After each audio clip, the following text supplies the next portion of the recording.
Hello everyone, I hope you can all hear me okay. To this our second webinar as the community on women and NCDs. This webinar on integrating NCD care with preconception and maternal health services. So my name is Emma Feeney, I'm the Senior Advocacy Advisor at the George Institute for Global Health. We at the George Institute are delighted to facilitate this virtual community on women and NCDs with WHO's Global Coordination Mechanism on NCDs. And our aim with this community is to promote best practices in implementing a life course approach to women's health. We're very lucky to be supported by an incredible steering group who you can see listed on this slide, and they really play a major role in shaping our community's activities. So a big thank you to them. I'd also like to take this opportunity to thank my colleague Alyssa Chasefield-Chairs, who's done such a fantastic job in organising this webinar today. This is our second webinar in a series of 6 that will focus on women and NCDs. And today we're joined by experts from around the world who are going to describe the challenges and opportunities for integrating NCD care with maternal and perinatal services based on their own experiences in their respective countries. Next week, as I'm sure many of you are aware, the Women Deliver conference in Vancouver is expected to attract over 7,000 advocates for gender equality. And our webinar today is a registered side event of this conference. One of our objectives is to build up some momentum ahead of this major event. And in line with the conference's theme of power, progress, change, I was going to focus on how those with power, whether governments, NGOs or individual activists, can make progress towards the goal of universal health coverage and address the lack of NCD services for many women and girls in low and middle income countries. So at this point, I'd just like to introduce Dr. Marta Seoane from the External Relations Office at the World Health Organization. Marta's going to tell us how, in addition to co-hosting this webinar with us, our partners at WHO are collaborating with Women Deliver to empower women and girls. So, Dr. Seoane. Thank you very much for this introduction. Thank you to the Global Coordination Mechanism as well, and it's a pleasure to join you today. I'm not hearing anything, so I'm sure that everyone is hearing me okay. So the Women Deliver Conference, actually the World Health Organization will be very present because our message is really health and well-being can enable that power, which is very hard to exercise for any woman and girl unless we've got the right support and the right interventions and the right access for it. So we're going to be very present, and there is a number of events like you also have throughout the conference, but I wanted to particularly mention one that is going to focus a little bit on the life course approach. This side event is going to take place on the Thursday, on the 6th of June from 5 to 7 p.m. This is actually after the closing plenary of the Women Deliver. So we're hoping that a lot of people will still be standing and they will be able to join us for this, what's going to be the last section of the time of the conference. It will take place in the Convention Center in rooms 217 to 219, and you've got the slide in front of you, so you've got the details. And we're delighted actually to be partnering with NCD Child, with the Partnership for Maternal, Newborn, Child and Adolescent Health, with the White Ribbon Alliance, and also with HealthPage International, because all these organizations actually help us bring the perspective of the importance of health and well-being throughout the life course. We are shaping a very interactive session where we're going to invite participants to take a power walk with us so that they can experience how the power of health can be helpful in unleashing the potential of girls and women, and how that the lack of access to health and well-being can actually block, and that can happen at various points throughout any girls' and women's lives. So we know that at every phase of life, girls and women have very specific needs, and there are also times for opportunities to optimize the health and well-being. But when there are barriers to fulfill these needs, that can result in negative health outcomes. That can happen at younger ages, but actually it can accumulate throughout your lives. So when being poor, for example, has been identified as having a negative impact across the lifetime of a girl that could limit the access to quality education, to the healthcare, to nutrition, and that can impact on the experiences in school, in the workplace, during her pregnancy, and into older age. On the other side, we also know that there are certain enablers that we can put into place that can make possible that these same girls and women experience health as power. So we want to actually, through several compelling stories, to demonstrate with those examples how inequitable gender and age norms and attitudes can actually hinder girls' and women's health, or contrary to this, can impact their ability to seize opportunities to optimize their health. We've worked with all the organizations that I mentioned at the beginning, and I mentioned a number of very compelling speakers. So we've got a midwife from Chiapas, Mexico. Her name is Fabiola Ortiz. She is one of the young leaders in midwifery. We've got Matilda Timpian, who is a youth representative and a journalist with the White Ribbon Alliance. We're going to be connecting through video with Nadia Ghulam, who is a refugee Afghan writer. She's an advocate and founder of Bridges for Peace. She's currently living in Barcelona. And we're also working with NCD Child, Bruno Carati Moraes from Uruguay, who is an advocate whom many of you might know, will be there also to emphasize the importance of working with men and boys. And also with Margaret Cabango, who is a community leader and advocate with HelpAge International. So with the help of all these speakers, we're going to be inviting the audience actually to experience several scenarios and touch on various stages of life where through the right interventions, through the right community support, we can make the difference between these girls and women being able to exercise their power. Let me stop there, and I'll be happy to take questions. Thanks so much. Thanks very much, Marta. That's great. And we're very happy to share more information about that event after this webinar. Next, I'd like to introduce our moderator, Dr. Michelle Farmer. Michelle has joined us to share the webinar's broad goals, to help ensure that our speakers keep to time, and to help facilitate a really interactive discussion following our speakers' presentations. Michelle, many of you will already know, she's a paediatrician with a public health background and subspecialty training in adolescent medicine. She's the current chair of the NCD Child Governing Council, and she serves as the ambassador at large for the International Association for Adolescent Health.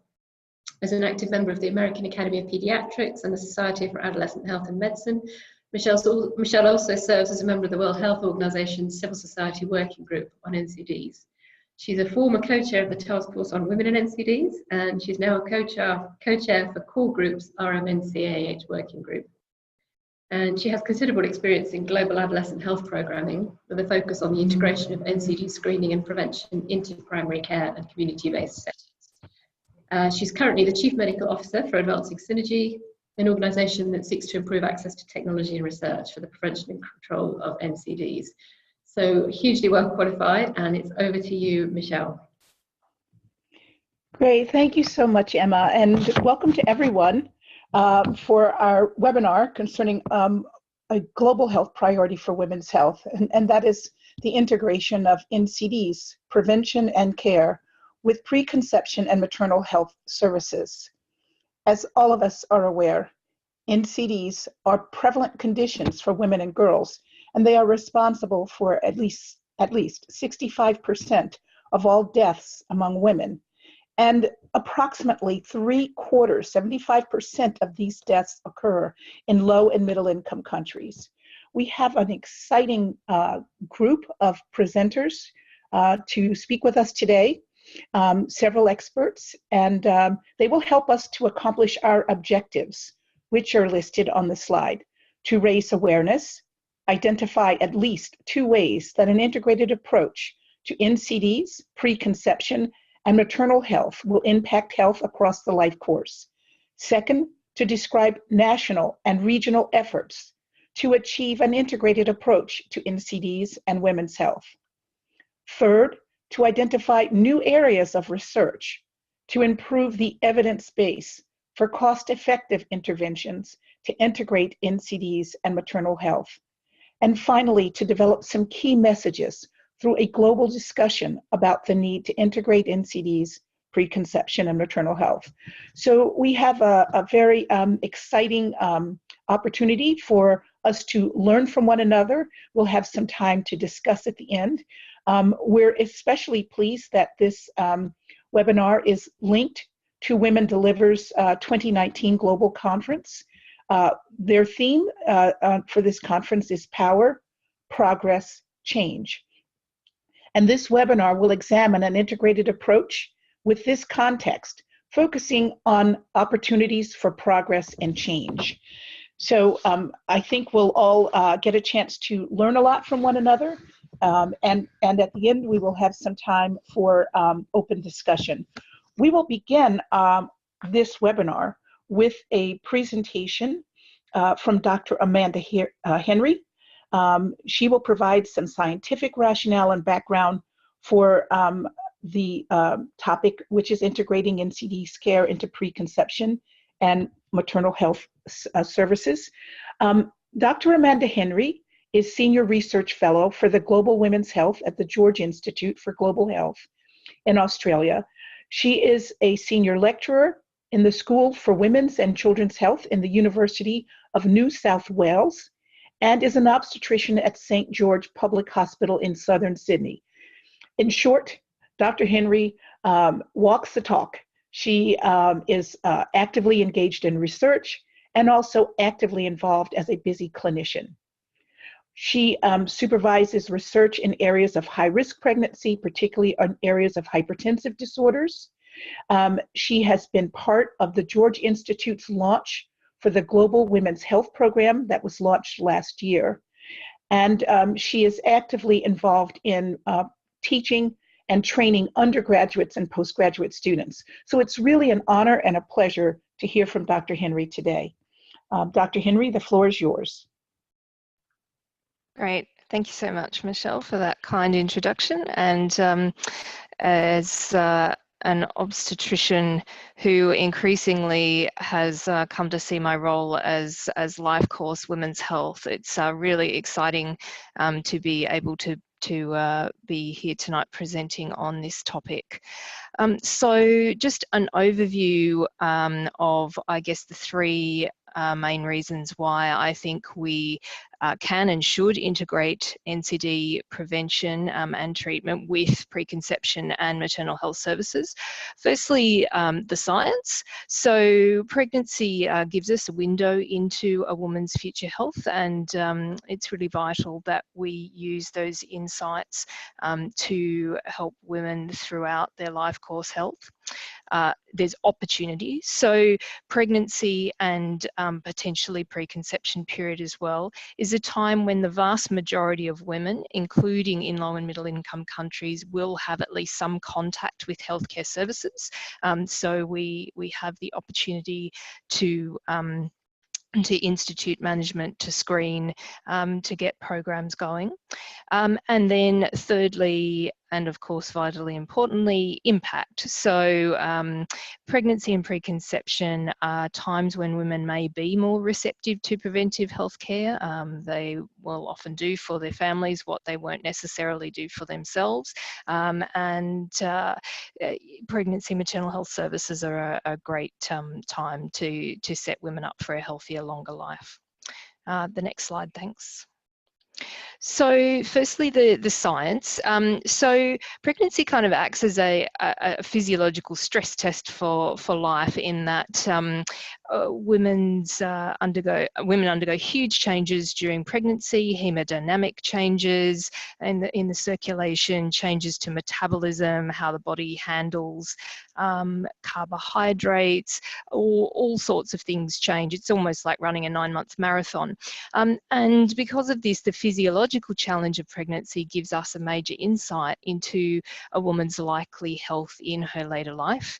And it's critically important to use these insights, given that NCDs are the leading cause of death, including in the 30 to 69 year age group, in both low middle income countries and in high income countries. The next slide, thanks. So just as a couple of the big examples of this, so gestational diabetes, which occurs in 1 in 6 pregnancies globally. Women who have had gestational diabetes on average have a 7 times higher risk of going on to develop type 2 diabetes. And this is not necessarily a far distant event from the gestational diabetes pregnancy. The risk is actually quite high even within the first 5 years after GDM. And there's also, as well as the gestational diabetes to type 2 diabetes progression, which has been known about for a long time, there's actually also approximately a doubling in the rates of chronic hypertension and of ischemic heart disease. Even if women did not have a hypertensive pregnancy, if they had a diabetic pregnancy, they're still more at risk of these problems. And similarly with hypertensive disorders of pregnancy, so preeclampsia, chronic hypertension in pregnancy, gestational hypertension, which affect about 1 in 10 pregnancies, not only is what might seem logical, a 3 to 4 times increased risk of chronic hypertension, but there's also a doubling in their risk of type 2 diabetes, even if they didn't have diabetes with the pregnancy, and a 2 to 3 times increased risk of cardiovascular disease and death. And given that these are the biggest killers of women, this is a huge impact on public health overall. The other really important point is these risks are not old age risks. So in the various sort of meta-analyses, and these involve, you know, over 1 million women now, so the evidence is pretty clear on a population basis, the risks start to go up within 5 to 10 years of affected pregnancies and continue. So we're not talking about the change between, you know, having a heart attack at the age 82 versus age 83. This is, you know, women who are early menopausal or even premenopausal when they're seeing these increased risks. Okay, and then on the other side of the coin, we also have a much higher rate of NCDs of women who are pregnant. When I was in medical school, one of the physicians sort of only half jokingly said that obstetricians were doctors who don't like sick people. And if it was ever true, it's certainly not true, can't be true now, because you have to have a good grasp of medicine now as an obstetrician. Women are entering pregnancy with more risk factors, higher rates of existing NCDs, just for example, higher maternal age and BMI. And on the slide here, this is Australian data, but basically showing the Australian adult prevalence of overweight and obesity, and this is also reflecting that these risk factors are often more prevalent in the more disadvantaged populations as well. So in Australia, if you're in a more remote location, you're more likely to be an obese adult, and as a woman particularly, and if your socioeconomic status is lower, likewise. And yeah, pre-pregnancy hypertension and diabetes rates are increasing rapidly in both low middle income and high income countries, and you know, up to 5% each in some settings now, which is obviously a huge burden of disease to carry into a pregnancy. And so obviously having pre-existing non-communicable disease or risk factors for non-communicable disease such as obesity both increase the chance of poor maternal and child outcome in that pregnancy and then into the future. Next slide, thanks. So that brings us on to opportunity, which is that most women will access antenatal care.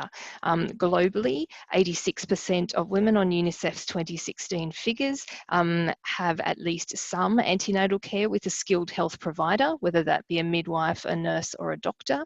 And just over 60% receive at least 4 antenatal visits. Now, it's quite true that clear inequities remain. So drilling down on that data, if you're in a high income country, more than 90% of women will have at least those 4 visits versus 52% and 46% in our areas of highest maternal mortality, Sub-Saharan Africa and South Asia. And in terms of early antenatal care, so a first visit less than 12 weeks, a bit over half globally, over 80% in the high income countries, but only about a quarter in the low income countries.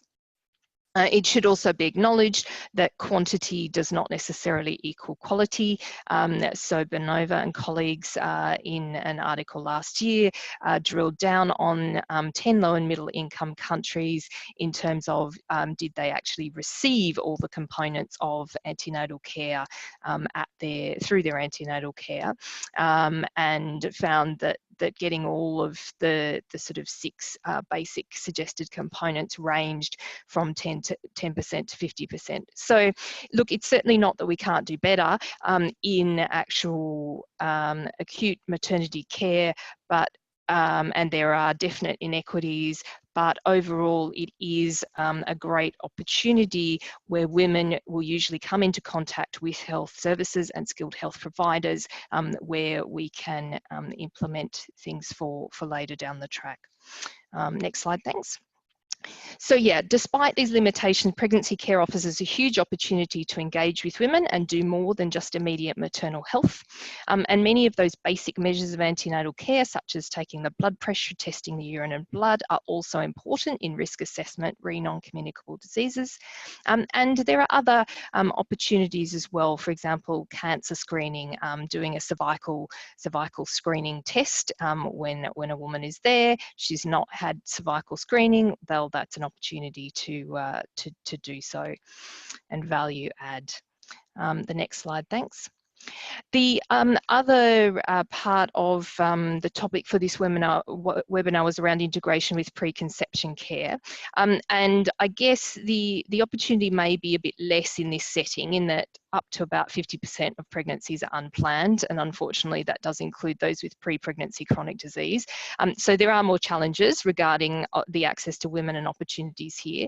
However, there's great potential regarding sexual and reproductive health and family planning services, as an example, to adopt a life course approach and address whole of care, not single issue needs. And in fact, my own GP is well known for saying every refill of the pill is an opportunity for preventive health care, and I think that's really true. The other thing too is preconception care doesn't necessarily have to be the first pregnancy. It's really important, I think, for us to avoid the black hole of postpartum care that women tend to fall into, and actually make sure that before the next pregnancy we're addressing whatever we have discovered in the first pregnancy, and not just losing women afterwards. Next slide, thanks. And then finally into impact. So although there's some conflicting evidence, there's studies in a number of settings that generally support the theory that pregnancy is a time when women are receptive to health behaviour change. And fortunately, women who are at high risk or perceive themselves to be at high risk are generally more receptive to those messages. Those of a higher education level are also as well. So it does offer us as healthcare professionals a unique opportunity to improve women's life course health. And although we're about to hear from other experts around the world, I have just put on this slide a couple of programs from the George Institute, the first Smart Health Pregnancy, led by my colleague Jane Hurst, and the India team, which is about developing interventions to detect and refer high-risk pregnant women in rural India, with then the aim of continuing on postpartum and prevention of NCDs. And my own work here in Sydney, which we are hopefully shortly expanding to collaborators in China, blood pressure postpartum, where we're getting women in the first 12 months after a hypertensive pregnancy and running a trial of different methods of follow-up and lifestyle behaviour change to look at the impact. Next slide, please.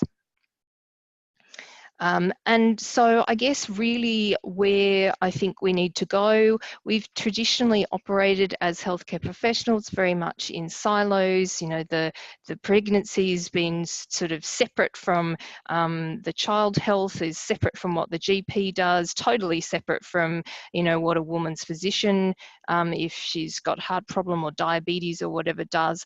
And really we need to break down those silos and see it more like the bottom part of the slide, interconnection, pregnancy, conception, maternity care, women's healthcare, lifelong, and child and adolescent care.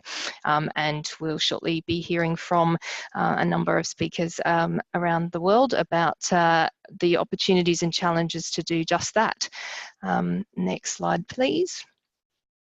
And so I guess to me, the overarching aim is to switch from what I call admiring pathology, so knowing that there's an association with complicated pregnancy and then lifelong NCDs and issues with women's health, and going, oh yeah, that's a thing, to the bottom part of the slide, which is actually treating and preventing that pathology by targeted screening, lifestyle measures, early treatment, and I think we're just at the beginning of that journey, which I hope will be a very exciting and fruitful one for women's healthcare. Thank you very much. Great. Thank you so much, Dr. Henry. Really appreciate the breadth of information that you gave us. You know, from my perspective, I learned a lot about the opportunities that are presented for us with regards to the potential for impact at the antenatal care visits, as well as some of the opportunities and challenges of preconception care. And along the lines of the opportunities for progress, consistent with the theme of Women Deliver, the science that you're reporting is very exciting. And, you know, I'm sure that there are many new areas of research that can help us. And then finally, I think that for the opportunities of change, that we can move from silos to integrated care. As a pediatrician, I see two sides of these opportunities. One is to help the newborns and at the neonatal level, but also as an adolescent medicine specialist and working with very young women and adolescent girls who are at high risk for unplanned and unintended pregnancies.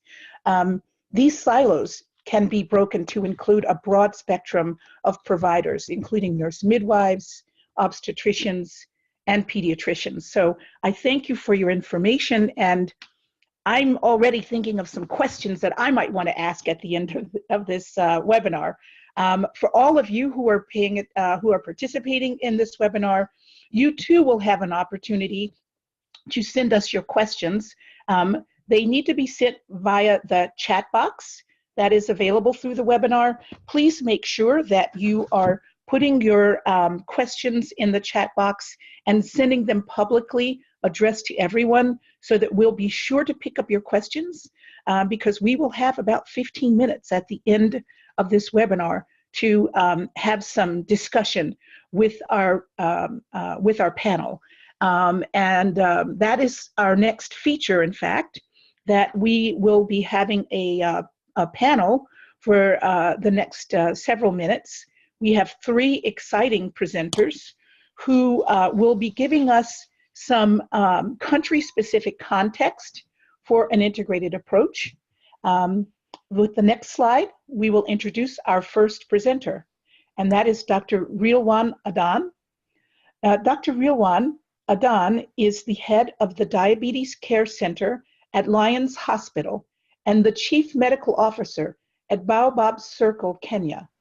She is going to speak with us about the Kenyan context for an integrated approach. So over to you, Dr. Adan. Thank you so much, Michelle. Thank you, everyone, for this opportunity. I think, thank you, Amanda. That was a great presentation. So basically, I'll just cover a quick run through our perspective from Kenya in terms of the integration of the reproductive, maternal, and neonatal child health services together with the NCDs. In Kenya, basically, the picture here is quite a bit gloomy at the moment, because we all know that the burden we have is double at the moment, together with infectious disease, and now the NCDs have really cropped up at an alarming rate, at a fast rate. The statistics, really, we don't have that much statistics. They're mostly hospital-based in terms of accounting for the hospital admissions, where NCDs are about 50%, and about over 55% actually are due to hospital, from NCDs are found on the hospital deaths, the mortality rates we have from the hospital. And the STEP surveys, which was done in 2015, actually showed cardiovascular disease as the main cause of mortality, ranging from about 6 to 8%, which is closely followed by the different types of cancers. Diabetes, really, the statistics we have at a national level are not quite clear, but the incidence is really, really quite high. The center I run at the Lions facility, just last year alone, we had in our registry about 2,500 patients who were newly diagnosed. So this is actually at a high rate. And from our demographic health survey, which we do every 5 years, the last one actually showed the risk factors are quite increasing in terms of the weight. The obesity rates are actually quite high, especially among females, among women. So this is actually, we have several government programs which are actually coming up at the moment, but none that is actually quite up and running.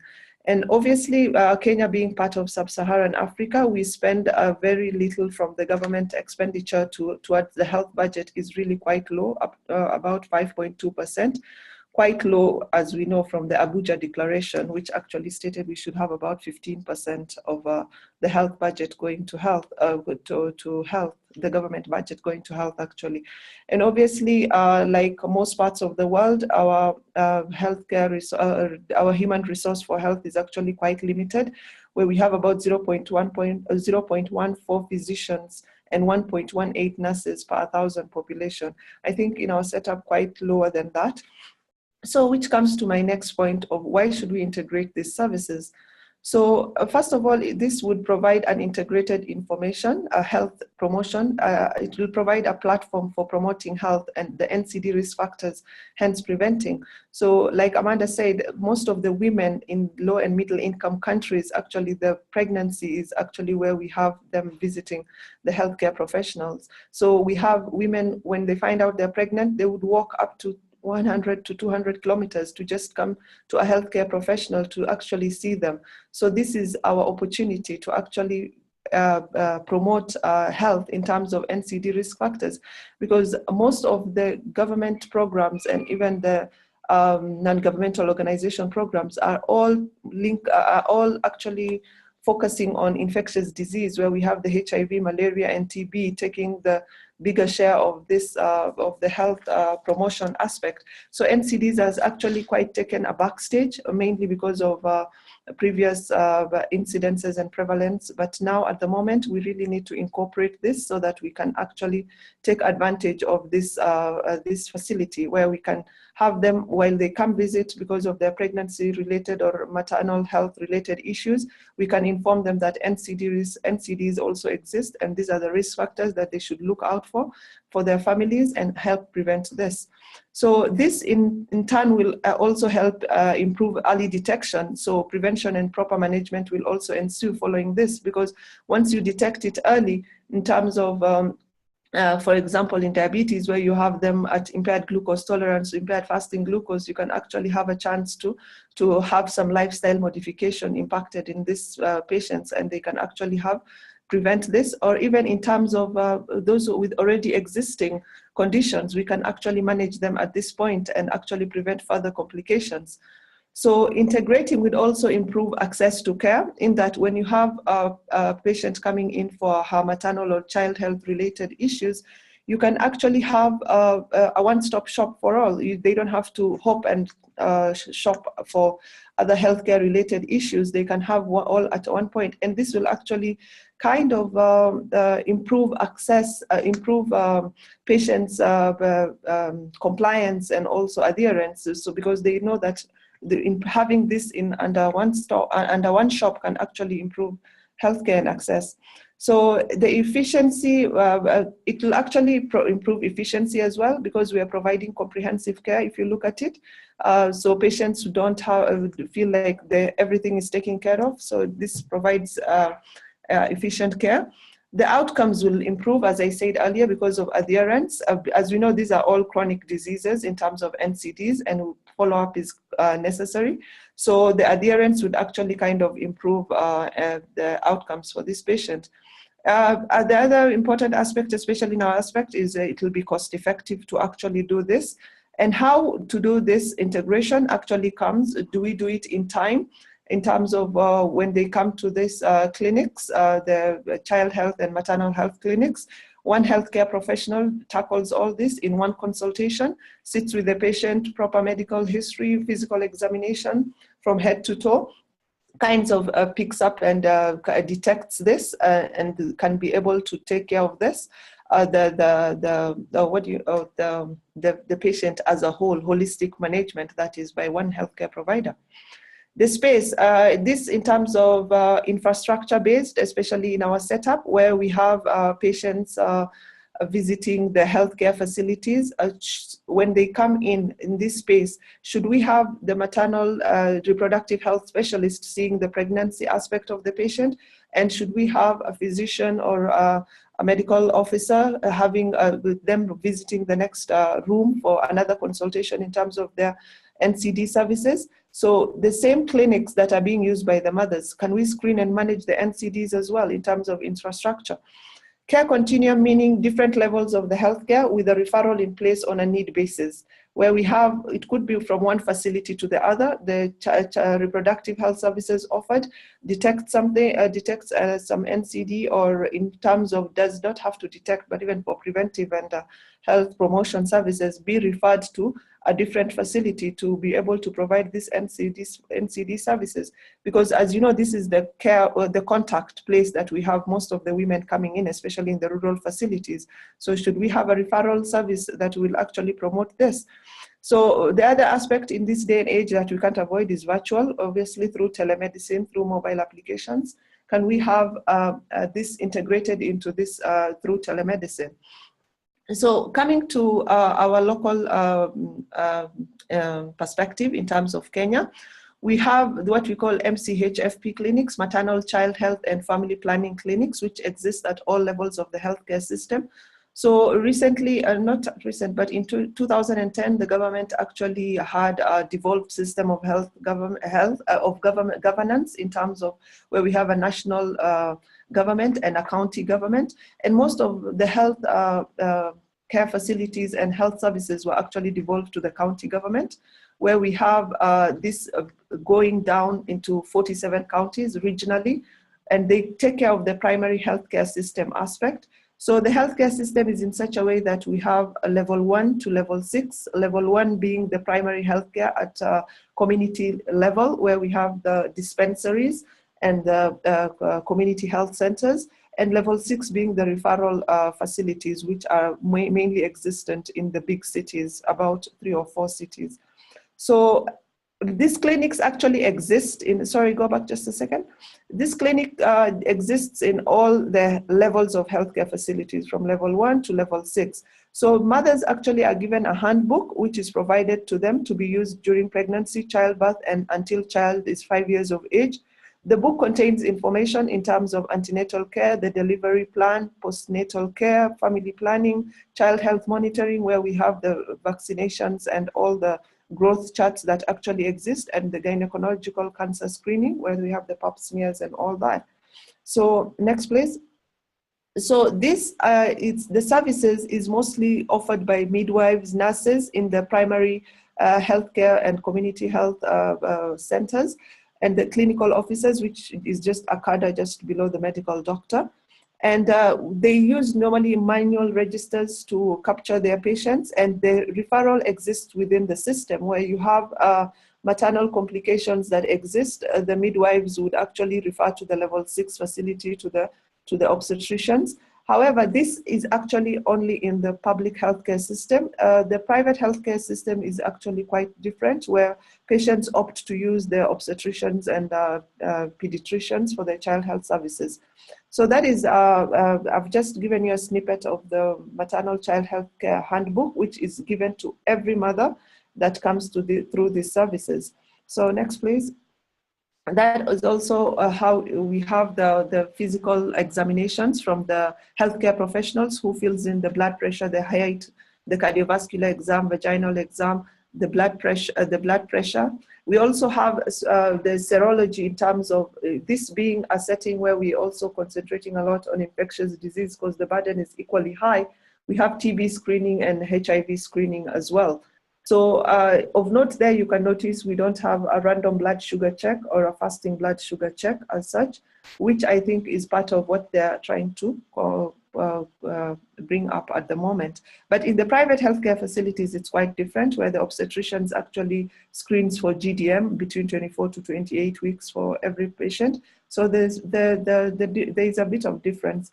So in the handbook, this is also a snippet from the handbook where they have fathers playing their role. This handbook is actually given to the patients to go home with, and they have a lot of information on it in terms of maternal child healthcare, where patients can read and get information on it.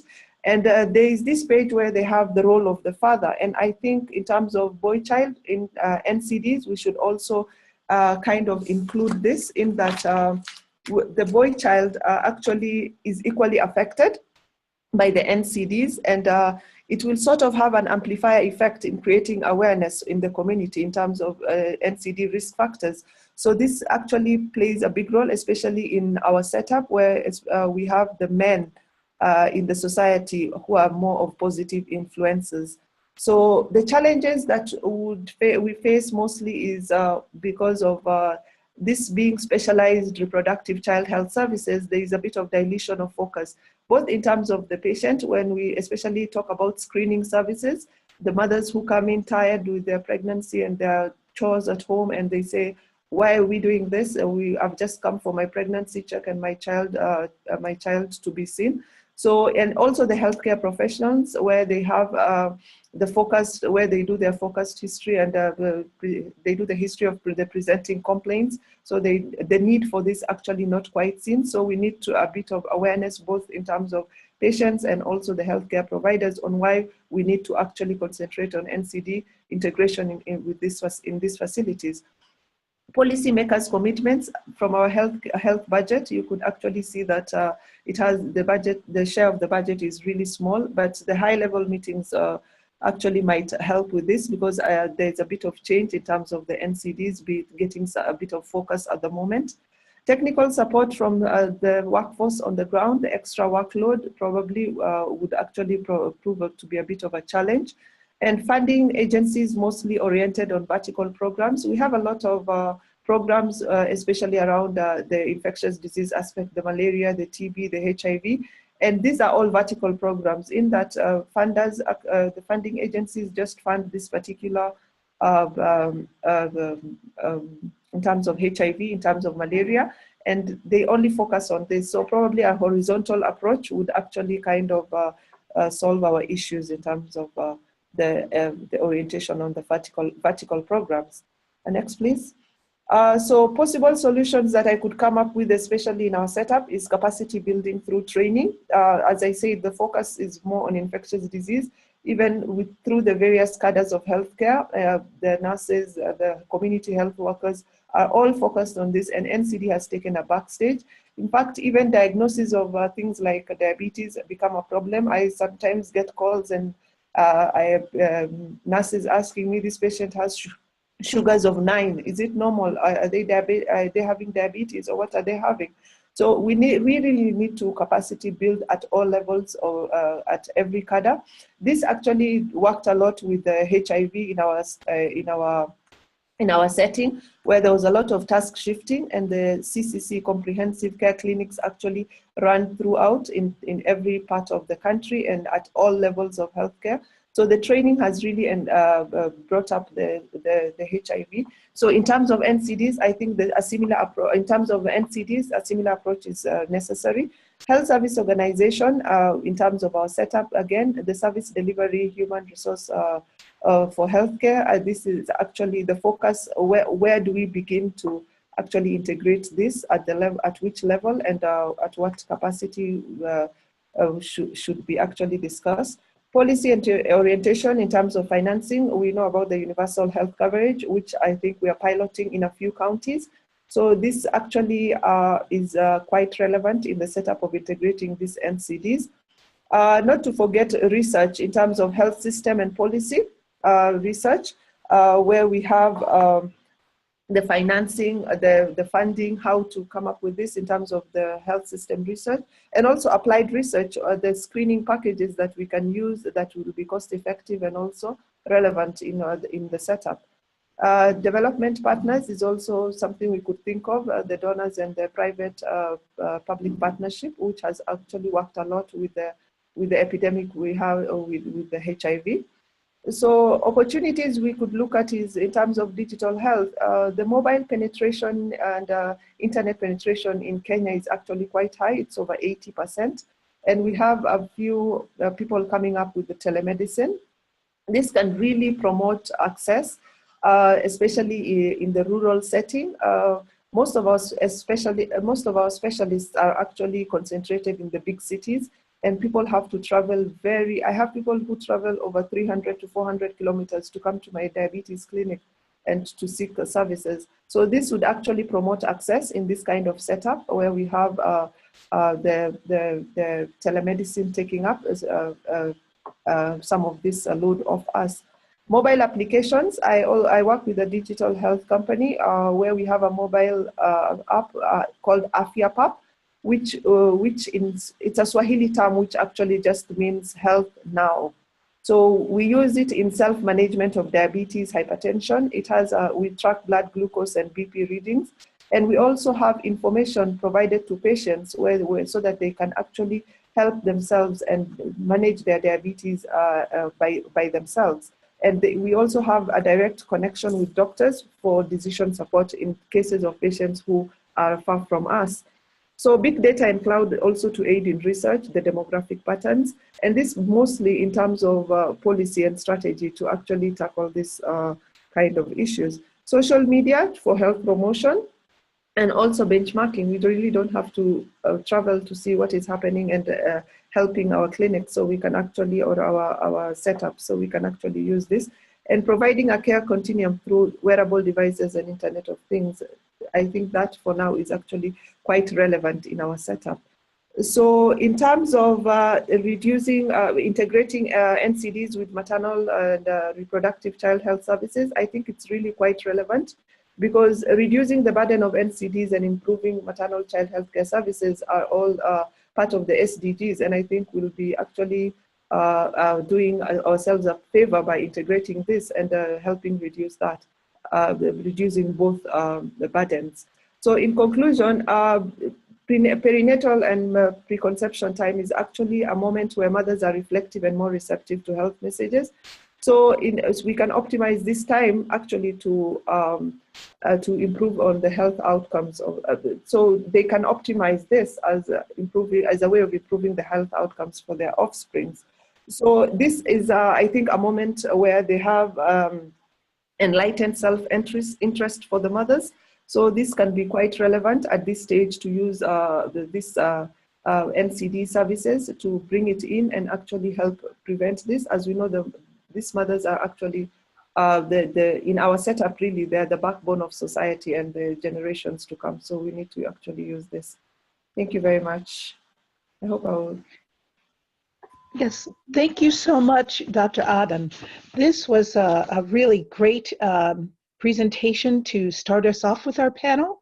I really loved your solutions, particularly around innovations of digital health, the ideas that Kenya is all about change from the vertical siloed programs to looking at broader context and broadening and diversifying our clinical care teams. So I thank you so much. You've given us a lot to think about, and I'm sure we will add onto your discussion during our question and answers.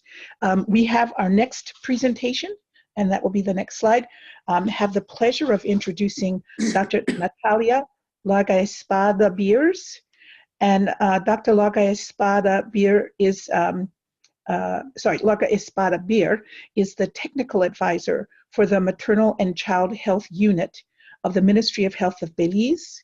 I'm excited that we have a presentation from Belize as our representative of the Americas. And it's over to you now, Dr. Beer. Thank you. Thank you. Good morning to everyone. Thanks for the invitation to participate in this panel.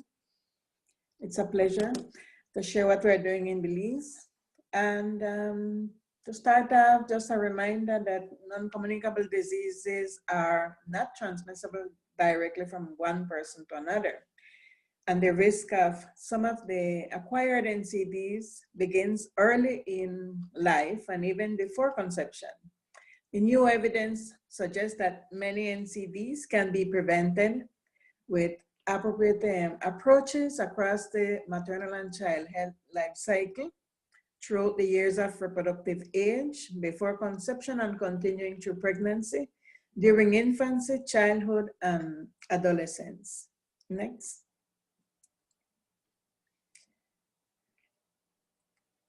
Countries around the globe has committed to step up efforts to control NCDs by meeting the globally agreed targets.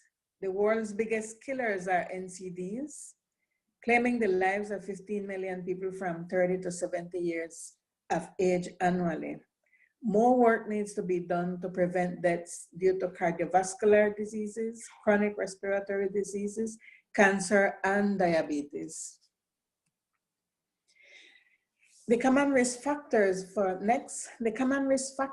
NCDs are well known: tobacco and alcohol use, poor physical inactivity, and unhealthy diets. Injuries and mental health disorders are also considered being part of the NCDs. Next. In the region of the Americas, 5.2 million deaths are due to NCDs, meaning 2 out of every 10 deaths. The 3 leading causes of death in all ages and those between 30 to 70 are cardiovascular disease, cancer, and diabetes. The target is 25% relative reduction in NCD premature mortality by 2025, meaning in the next 6 years. So we have a little time ahead of us to meet this target. Pregnant women are not exempt from NCDs, and pregnancy itself can lead to the development of NCDs. Next.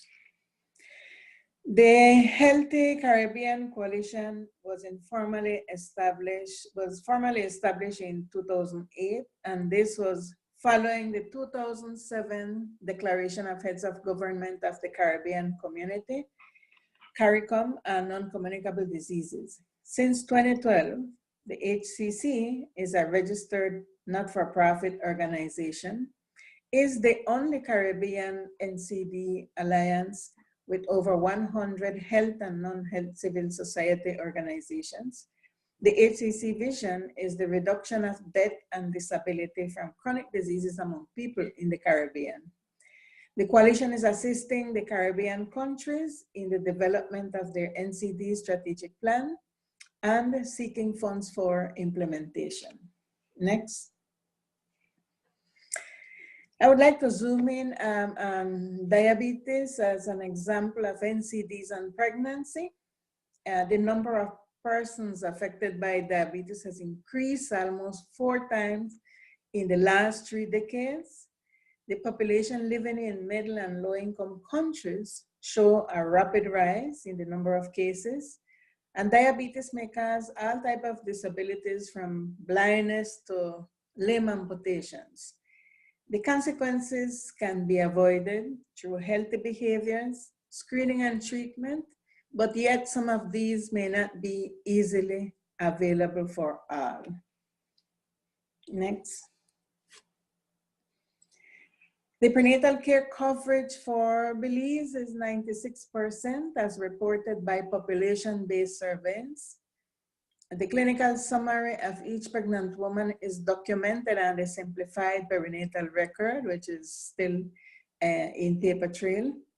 And the form is updated based on evidence. Next. The last addition to the form,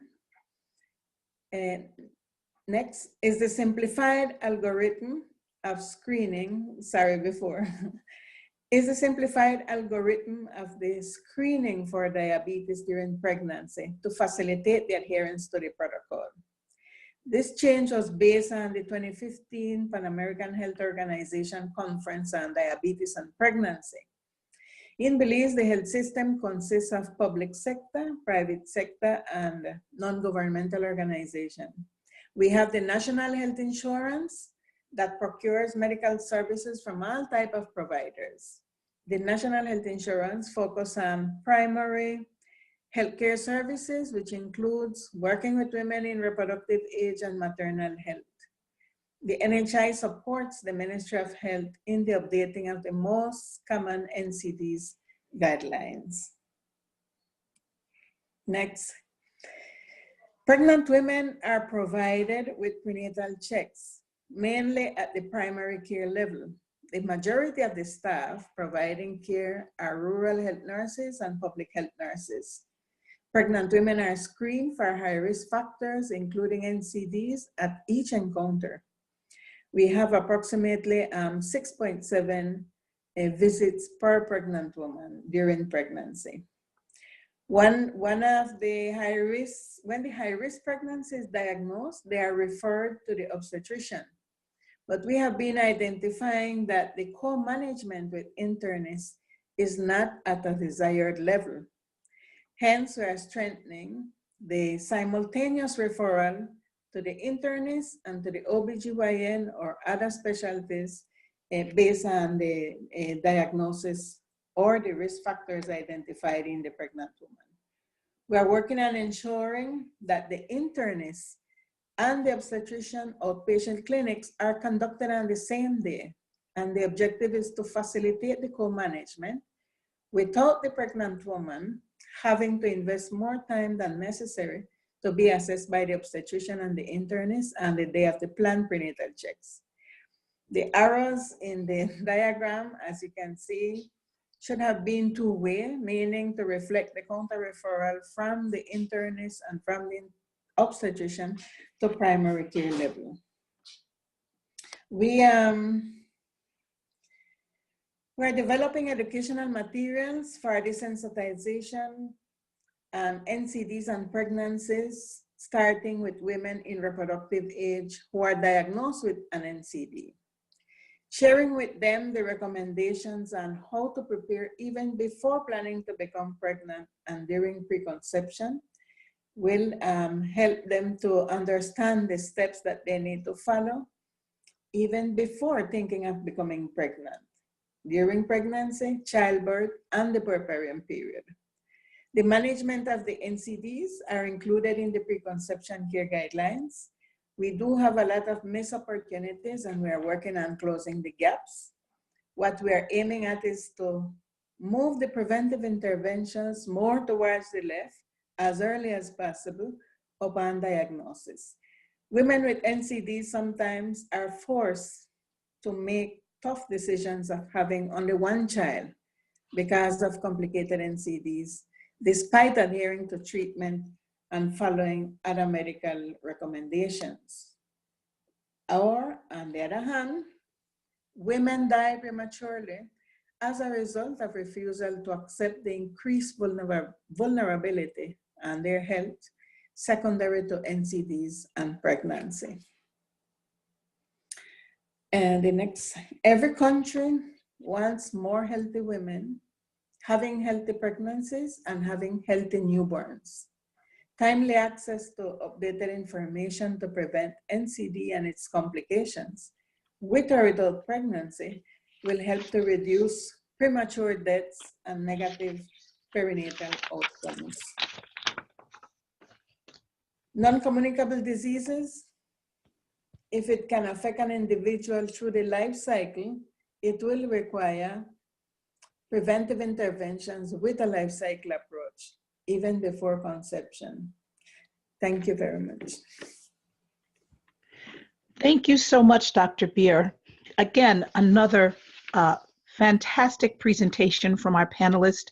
And, I'm hearing so many themes that it seems that Belize is truly adopting that life course approach and integrating some important issues such as educational materials to improve the health literacy of young women and girls throughout their life course from preconception to postpartum and beyond. I'm also excited to hear about Belize's national health insurance, since so much of our emphasis recently has been focusing on universal health coverage. So I think that there's some great, you've raised a lot of important issues. I'm hoping our participants will have some questions for you as well. And thank you for this wonderful presentation. Last but not least, we are going back across to the Atlantic, now to North Africa. And our presenter, our final panelist, will be Dr. Wagida Anwar. She is professor at the Department of Community Medicine within the Faculty of Medicine at Ain Shams University in Egypt. Professor Anwar is the president of the Specialized Federation of Health System Improvement for NGOs, is also the president of the Specialized Federation for Scientific Research of NGOs and the president of the Pan-African Environmental Mutagen Society. Lots of great titles. Obviously, Dr. Anwar is a very busy person, and we're going to turn over to you, Dr. Anwar, for our final panel presentation. Over to you.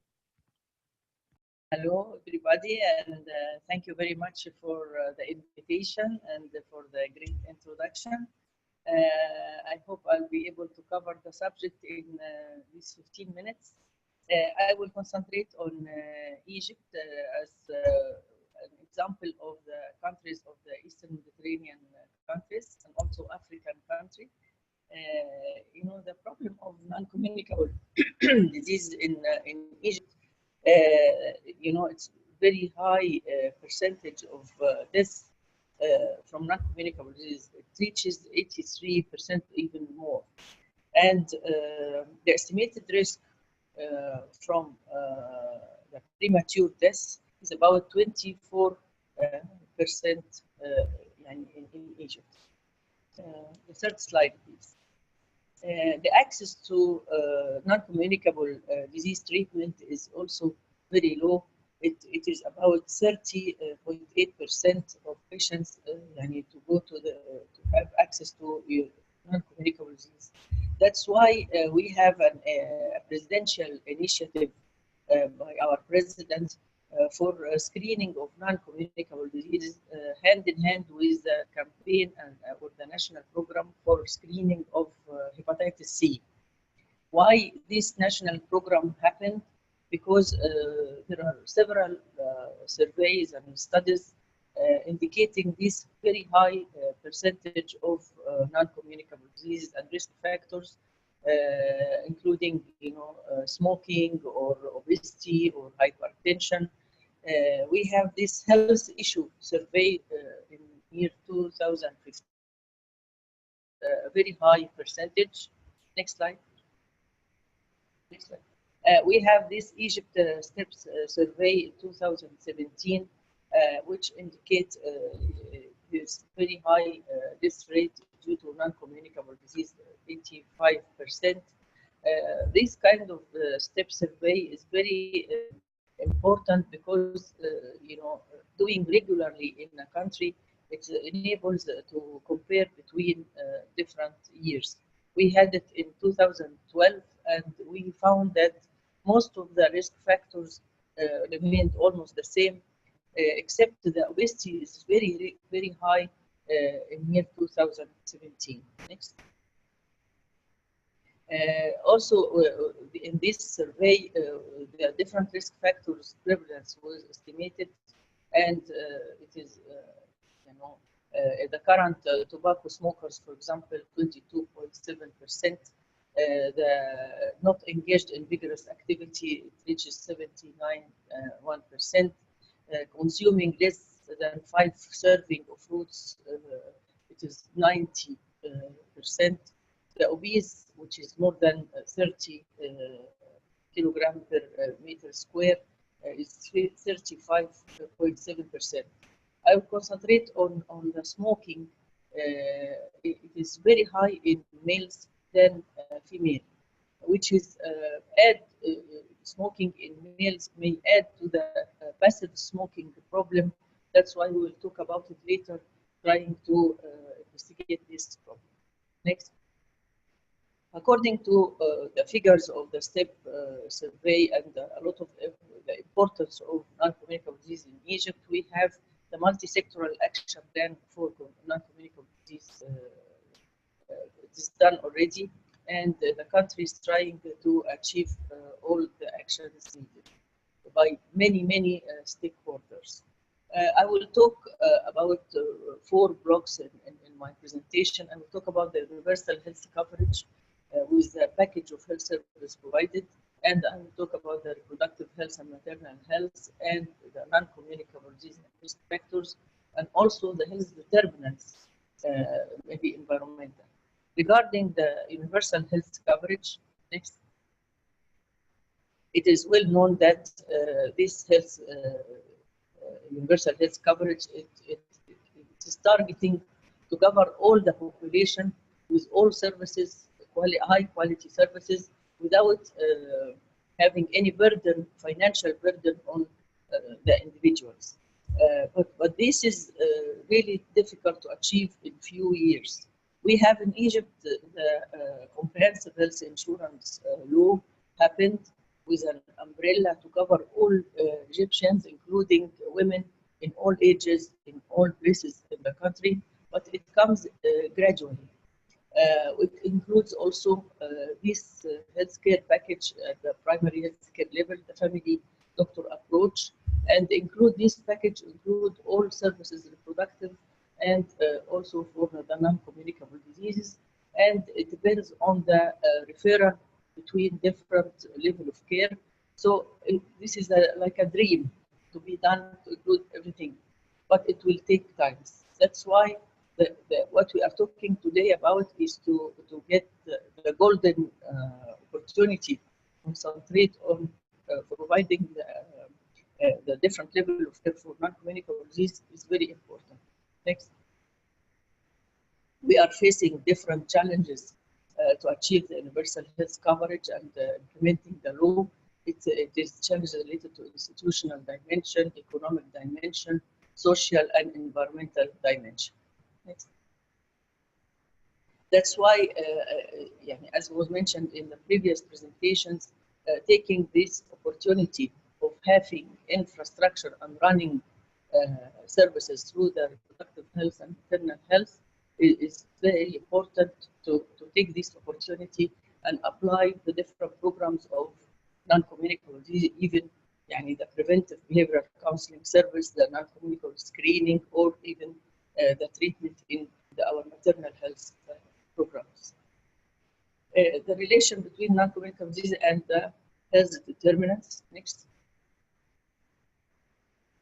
We have several environmental risk factors, either physical, chemical, biological, can contribute in initiation of non-communicable disease. So it's a good idea to prevent these environmental factors so that we can reduce the prevalence of and the incidence of non-communicable diseases.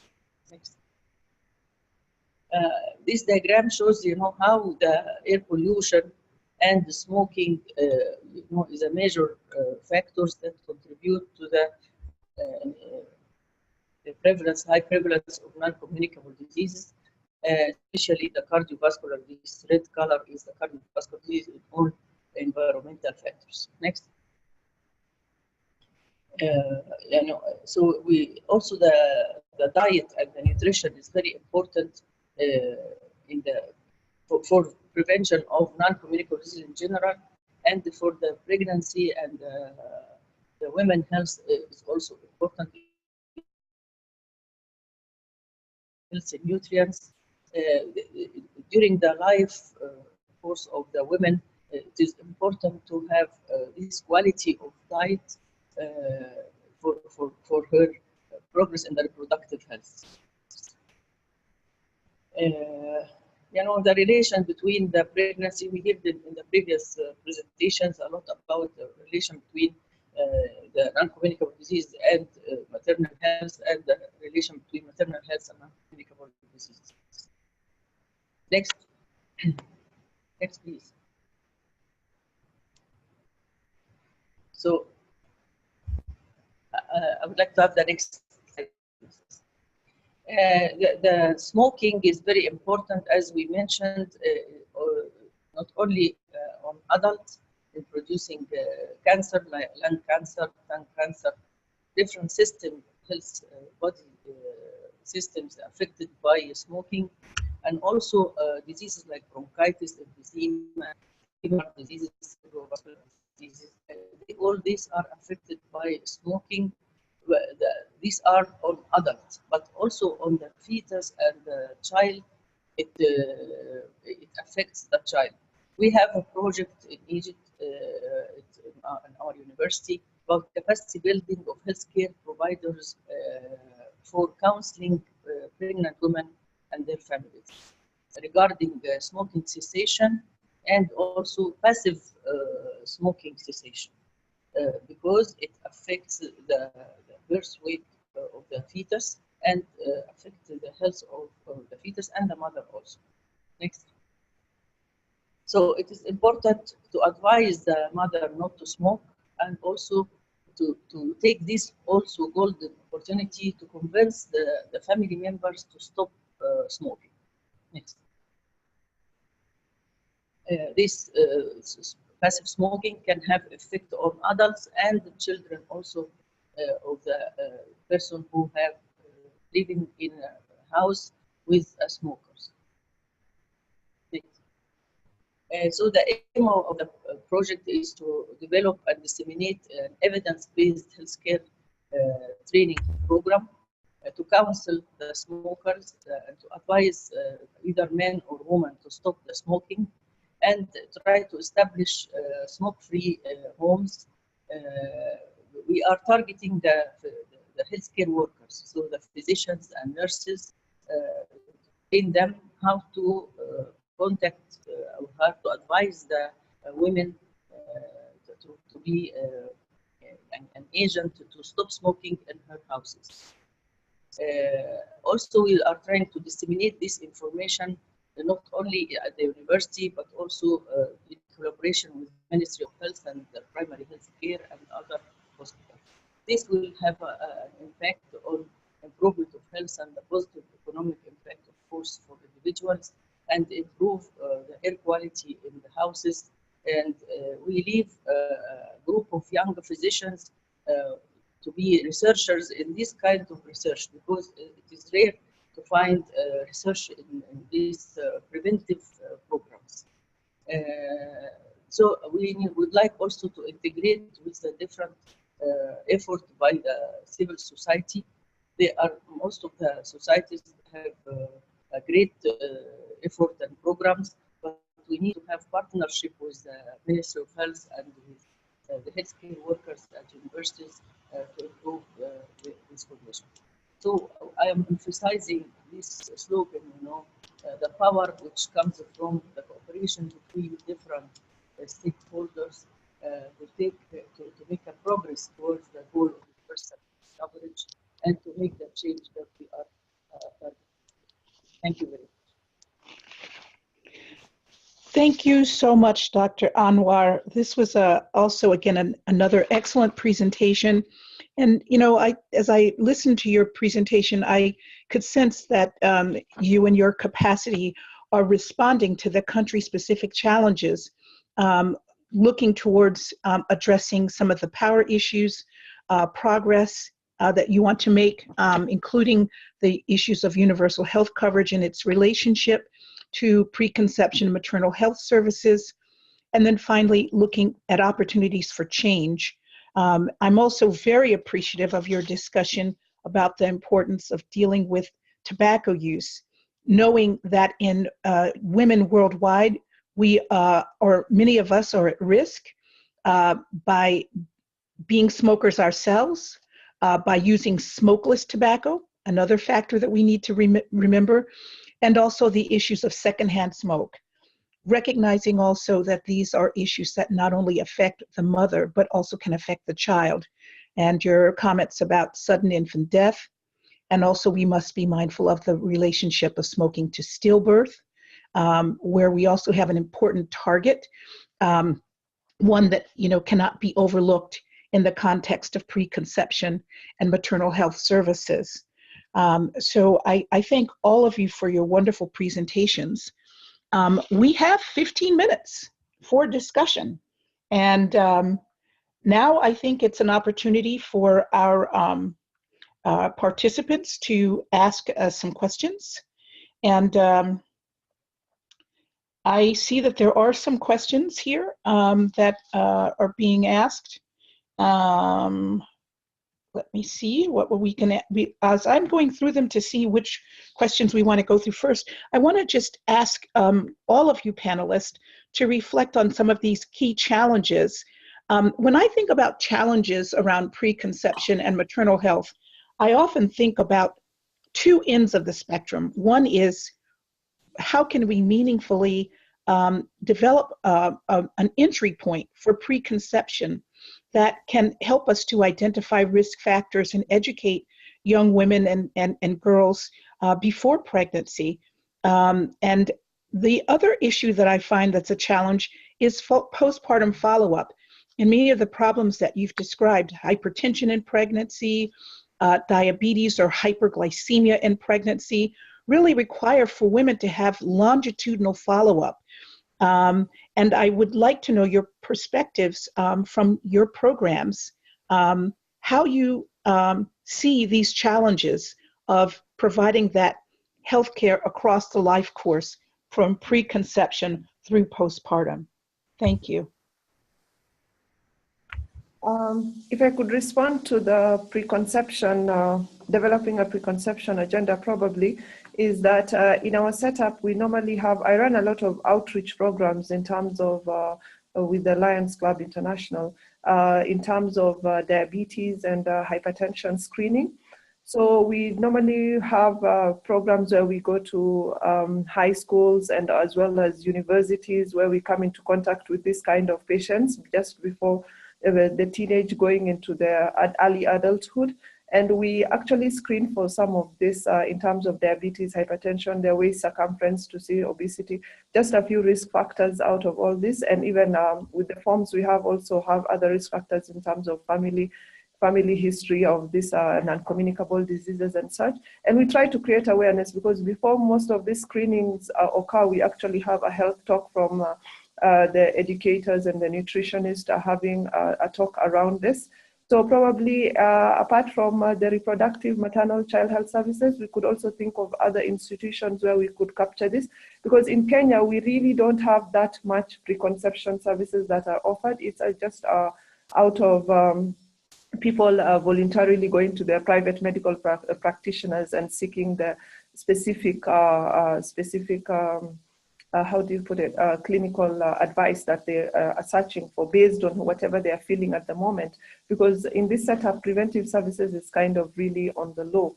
And postpartum follow-up, really, we tend to, the ANC and postnatal care that we actually have in the reproductive maternal child health care clinics, because these patients as well come for vaccinations for their children on follow-up up to a period of up to 5 years. So we could actually use this as an opportunity just not to concentrate on the children and the services that we're offering to them, probably we could also talk to the mothers and screen them for the various NCDs that we have. Thank you. Great, thank you so much. Any other comments from the other panelists?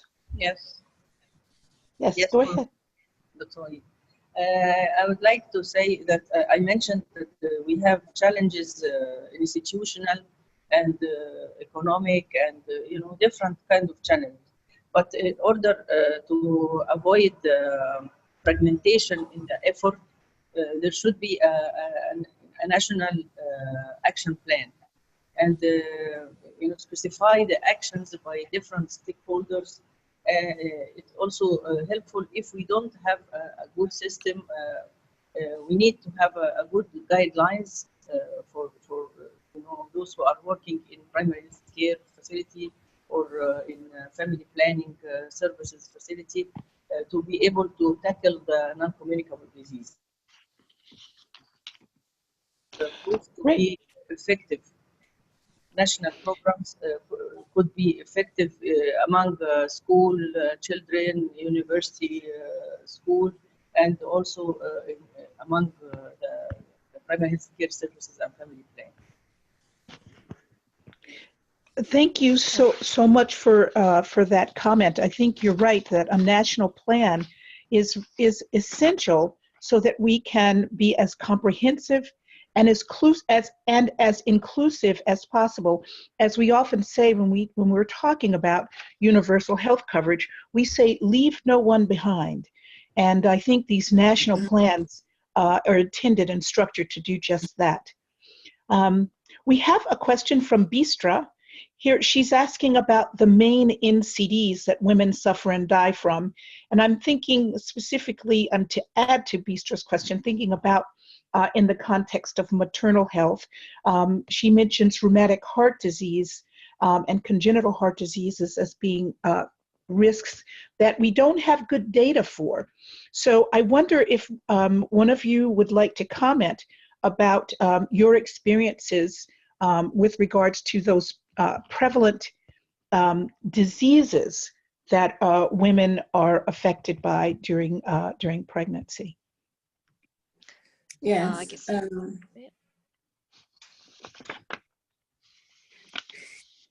I think I would like to share that just for Belize also, as globally mentioned, no? Cardiovascular disease, diabetes, hypertensive disorders, cancers, all of those are comorbidities associated with maternal deaths. Cardiovascular diseases, we know that probably vitamin B12 deficiency could lead to cardiac malformations. And it is so difficult sometimes to get multivitamins that contain vitamin B12. So that is a change that we did, and it wasn't an easy one, identifying a supplier that provided this type of multivitamins. But yes, diabetes, we have had patients with cancer that complicated during pregnancy. So it does increase the maternal deaths in any given country. I think to add on top of to what Natalia has said, the other really common NCD is the mental health, especially in women, because I think it's commonly overlooked, especially in our setup. I think most people really don't understand what mental health is, and they tend to tell women they're playing the sick role if they see their mood is really low and all that. And obviously compounded in our setup with the harsh economic factors and the roles that women pick up a lot. So I think mental health in terms of, together with maternal health, especially postnatal, postpartum depression, postpartum psychosis is really quite prevalent and something that should be looked into as well. Yes, thank you. Go ahead. Please. Oh, sorry, I was just going to say to add to that, yeah, in terms of sort of indirect causes of maternal deaths in high-income countries like Australia, so cardiovascular disease and mental health issues, so, you know, suicide during pregnancy are sort of the two really big ones, but there probably is, as been alluded to, more global impact of the mental health conditions than we realise. It's just that not everybody has particularly good figures on that. And I guess in terms of the cardiovascular disease, it's a bit of a mixed bag depending on where you are and your subpopulations. So for example, in Australia, in my region, rheumatic heart disease in pregnancy is relatively uncommon, but in Indigenous populations, it's quite prevalent, and you know is a real issue for our Indigenous peoples and our remote Australians. Yes, and I do think that Amanda's bringing up a very important point. I think some of our other panelists brought up the importance of getting good data, and that's one of the things that we're lacking. We know that mental health is an important factor with postpartum depression. I think whether it's your first pregnancy or your fifth pregnancy, it can be an emotional roller coaster involving a whole cascade of social and economic factors that can have an impact on the mental health of a woman during her pregnancy. And I think the data is needed so that we can get a better understanding of of how we can address these challenges and think of some streamlined community-based approaches. So we talked about cost-effective, evidence-based interventions. And certainly I think in the area of mental health and maternal and health and preconception, that some cost-effective community-based mental health interventions could be very practical and meaningful. We have a question here also from Hector Pardo Hernandez. He is asking about specific activities or programs via telemedicine or telehealth and the mobile apps that might be satisfactory, particularly with regards to uptake among users. So I remember that Dr. Rilwan had mentioned telehealth, but I think we can open this to any of you on the panel, or Amanda, if you have information about these kinds of innovations. Thank you. I have an answer. Yeah, can I say something? Yes, please.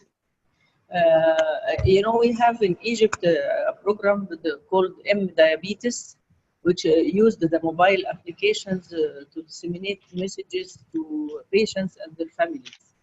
It was really, it gave also very good impact, but need more dissemination and the measurement of impact.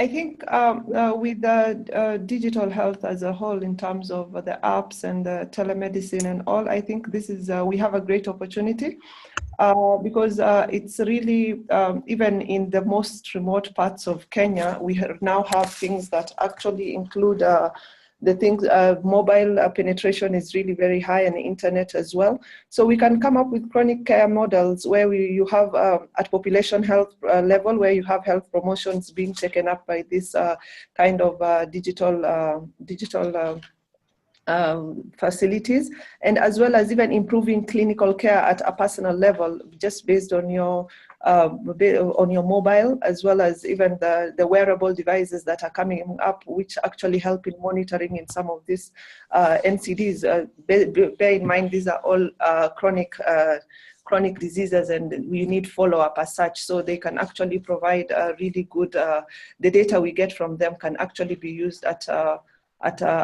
population level, and also at an individual level, not forgetting the preventive health services it can offer in terms of information pertaining to risk factors and all. I think I would just add in general that there's technology offers, you know, incredible possibilities, you know, with connectivity and communication, but it's not enough just to sort of have an app and have something sitting there and expect that it's going to be effective. From my own work, we're developing sort of some education tools about health after hypertensive pregnancy for both women and healthcare providers, and our initial feedback from the women has actually been that, you know, they're not really all that interested in an app. They want something a bit more kind of interactive, like hooking into an online support group, or methods to, you know, be able to contact their family doctor, ask a question, those sorts of things. So I think it has to come with the appropriate support behind it, and an appropriate sort of community engagement and stakeholder engagement when you're setting up those kinds of programs for them to make lasting change. Yeah, I think, Amanda, you're really right. And I think we have a lot of digital health facilities that are cropping up. And I think it's really important to note that we should have actually randomized control trials on the effectiveness of some of these mobile applications and telemedicine kind of things to see whether it's really effective at individual and also at population level. Yeah. Great. Thank you all so much. Believe it or not, our time is up. We've had an amazing webinar. I can't believe that the time has passed so quickly. I hope that all of our participants will join me in thanking all of you for participating. Dr. Henry, Dr. Adan, Dr. Beer, and Dr. Anwar. Thank you so much. I sense with all of us that we have a lot more to discuss. I think that we should continue these discussions at Women Deliver, and hopefully in a future webinar. So thanks to everyone for participating. I'm sorry if we weren't able to get to your question, but I have the feeling that we could have a future webinar and we can continue to discuss power, progress, and change from preconception to maternal health services and beyond. So thanks again to all, and I wish everyone will have a great afternoon, great evening. Thank you. Thank you. Much. Thank you. Hi, everyone. Sorry, just before you log off, I have a few updates about our next steps. So first of all, my name is Alyssa Chasefield-Ches, and I'm the UK Program Manager for the Women's Global Health Program at the George Institute. And I want to echo Michelle's thanks to everyone. First of all, to my colleagues, Emma Feeney and Anna Bo-Bertrand here at the George, the WHO's Global Coordination Mechanism, our moderator, Dr. Michelle Farmer, of course, and to all of our speakers who joined us today, some at very unsociable hours. We will be posting this webinar on YouTube and on our community's Knowledge Action platform, and we would welcome all of your comments and feedback, and we can certainly continue the conversation there. We'll send the YouTube link to all participants after the webinar, and you can find information about how to access the Knowledge Action platform on the PowerPoint slide that's currently on the screen. We plan to turn the conversations we had today and any continued conversations we have online into a report that will help public health practitioners and policymakers implement initiatives that integrate NCD care with maternal health services. So we look forward to sharing this report with you once it has been prepared. And again, we'd love your comments online so that they can be incorporated into this final document. Finally, as my colleague Emma mentioned earlier in the webinar, this is our second in a series of 6 webinars focusing on women and NCDs. So please stay tuned for announcements about our next one. We're planning to host this in the fall. That's all in terms of updates. Thank you all so much for viewing, and have a great day or night, depending on where you are in the world. Thank you.